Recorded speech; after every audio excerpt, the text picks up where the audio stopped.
So another type of proteins, if you want to actually look at the classifications of proteins, another type is what we call the derived types of proteins.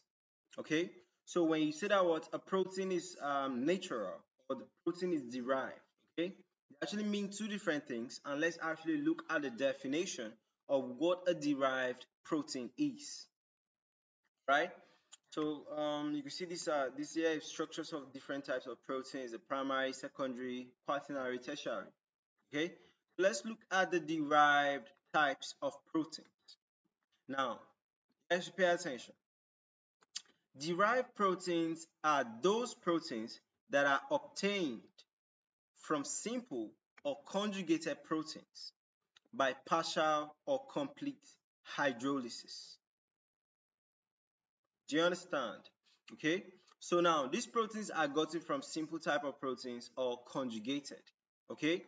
And they are gotten as a result of the actions of acids, enzymes, or alkalis on simple proteins. Okay. And the actions of these acids and enzymes or alkalis, that's the basis on simple proteins, can result in the formation of what? Other different types of proteins. And you can see that what these other type of proteins were actually gotten from the other ones, so they were derived from the other ones. Okay, so these ones you can see that they are artificially synthesized proteins. Okay, um, they also include those which result from the decomposition of proteins that are basically pre-existing, right?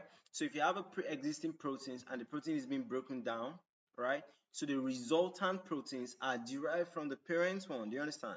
So examples, you have proteins like what? Peptides, peptones, and the rest. Okay. So that derived proteins, these protein derivatives are formed by the processes causing only slight changes in the protein molecule and its properties. So they're actually different from the parent one. It could be slightly or greatly. Okay. So there is little or no hydrolytic cleavage of peptide bonds. Okay. So that's just it about what a derived protein means. Okay. And these form a basis of classification of proteins. Okay. Derived proteins. Okay. And this can be a classification. So see, guys.